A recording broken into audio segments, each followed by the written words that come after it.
आज की कहानी की शुरुआत चौहान हाउस में मचे जबरदस्त हंगामे से होती है। पूरे परिवार के सामने दादी सा का गुस्सा पहली बार इतना भयानक दिखाई देता है।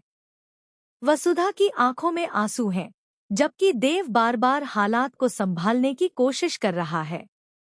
घर का हर सदस्य समझ नहीं पा रहा कि आखिर कुछ ही पलों में ऐसा क्या हुआ कि दादी सा ने इतना बड़ा फैसला लेने का मन बना लिया।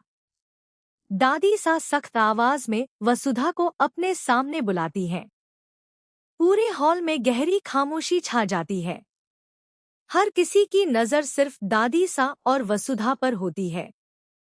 दादी सा कहती है कि पिछले कुछ दिनों से परिवार में लगातार बढ़ रही परेशानियों ने उनका भरोसा हिला दिया है। उन्हें लगता है कि अब किसी भी बात को नजरअंदाज करना पूरे परिवार के लिए भारी पड़ सकता है। वसुधा हाथ जोड़कर अपनी बात रखने की कोशिश करती है। वह कहती है कि उसने कभी जानबूझकर किसी का दिल नहीं दुखाया और परिवार की खुशियों से बढ़कर उसके लिए कुछ भी नहीं है। लेकिन उस समय दादी सा का गुस्सा इतना ज्यादा होता है कि वे उसकी कोई भी बात सुनने के लिए तैयार नहीं होती।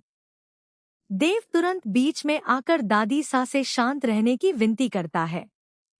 वह कहता है कि किसी भी फैसले से पहले पूरी सच्चाई जानना जरूरी है। लेकिन दादी सा साफ शब्दों में कह देती है कि अब उनका फैसला नहीं बदलेगा। उनकी यह बात सुनकर पूरे घर में सन्नाटा छा जाता है। फिर दादी सा ऐसा ऐलान करती हैं, जिसे सुनकर सभी हैरान रह जाते हैं। वे कहती हैं कि वसुधा को अभी इसी वक्त घर छोड़कर जाना होगा। यह सुनते ही वसुधा की आंखों से आंसू बहने लगते हैं। परिवार के कई सदस्य भी भावुक हो जाते हैं और दादी सा से अपना फैसला बदलने की गुहार लगाते हैं। उधर सरिका दूर खड़ी यह सब देख रही होती है। उसके चेहरे पर हल्की सी मुस्कान दिखाई देती है, जिससे संकेत मिलता है कि शायद इस पूरे विवाद के पीछे कोई गहरी साजिश छिपी हुई है। वहीं देव को भी महसूस होने लगता है कि कहीं न कहीं कोई सच अभी सामने आना बाकी है। वसुधा भारी मन से अपना सामान समेटने लगती है। वह एक एक करके घर के सभी सदस्यों से मिलती है। उसकी आंखों में दर्द साफ दिखाई देता है, लेकिन वह किसी के खिलाफ एक शब्द भी नहीं कहती। उसकी यही चुप्पी देव को और बेचैन कर देती है। जैसे ही वसुधा घर की चौखट पार करने लगती है, अचानक एक नई जानकारी सामने आने का संकेत मिलता है। देव के हाथ एक ऐसा सुराग लगता है, जिससे उसे शक होने लगता है कि वसुधा के साथ बहुत बड़ा अन्याय हुआ है। अब वह किसी भी कीमत पर सच्चाई सामने लाने का फैसला करता है।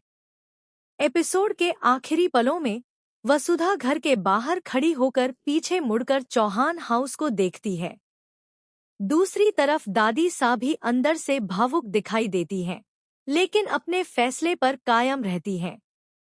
कैमरा सरिका के चेहरे पर रुकता है, जहां उसकी रहस्यमयी मुस्कान इस बात का संकेत देती है कि खेल अभी खत्म नहीं हुआ है। यहीं पर आज की कहानी सबसे बड़े सस्पेंस के साथ समाप्त होती है। क्या देव समय रहते असली सच्चाई का पता लगा पाएगा? क्या दादी सा को अपने फैसले पर पछतावा होगा? और क्या वसुधा एक बार फिर अपने सम्मान के साथ इस घर में लौट पाएगी? इन सभी सवालों के जवाब आने वाले रोमांचक एपिसोड में सामने आ सकते हैं।